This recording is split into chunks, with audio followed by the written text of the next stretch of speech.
I've done a video using a similar setup, and I was showing that you could use a capacitor to as a high frequency pass filter, and I also mentioned that you could use a coil as a low frequency pass filter, and I thought we'd demonstrate that today.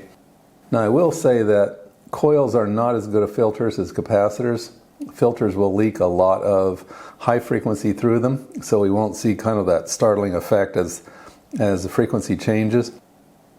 And in filters where they are trying to get rid of all the high frequency stuff out of there, they will put capacitors coupled to the coil in order to get rid of any excess bleed through of the high frequency. But anyway, enough talk, let's get this started. Here is our source of frequency. We're going to start out at 100 Hertz, which is definitely low frequency. Here's our oscilloscope, which is the star of the show for today. And we have two probes. One of them is showing the output directly from the frequency generator, and the other one is showing the output from the coil after it has gone through a resistive and slightly inductive load using that resistor.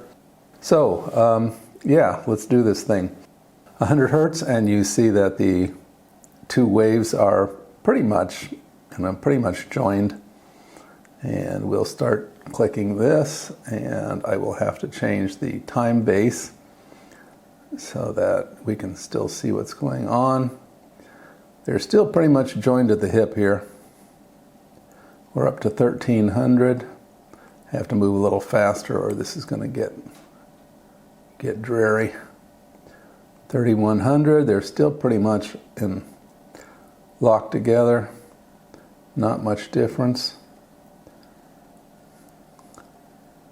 There's 8,000. We're not seeing a whole lot of separation yet.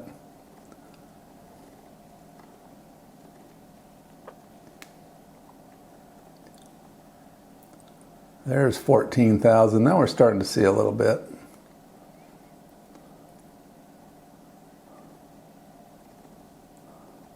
Again, it's not going to have the highly discernible separation that the capacitor has. There we go. A little bit more separation. Now, this is 20,000. And we'll go up to 30,000.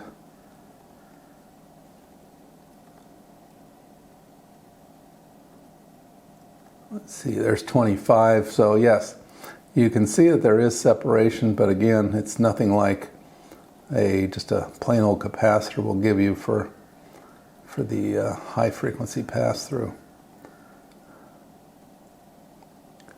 And there's 30,000. Okay, so yeah, you can see that there's some separation.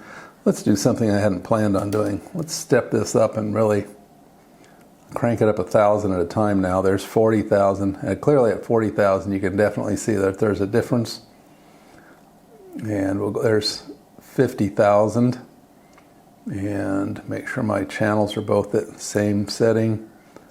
And yeah, so as we get to 60,000, now this is clearly outside the auditory range. Our ears quit somewhere in the 20s.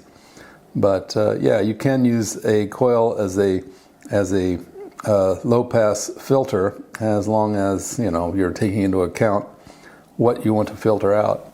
And as we keep going up, yeah, I mean now the effects are pretty pronounced. This is 80,000, but again, way outside of anything auditory. However, it would be useful in radio frequencies, and the higher up you go, the more it would be interesting for radio frequency type stuff. Yeah, so there's 120. Okay, that was it. Just a little demo on using a coil to pass low frequencies and cut out higher frequencies. Hope you found that useful and interesting in your electronic and radio endeavors.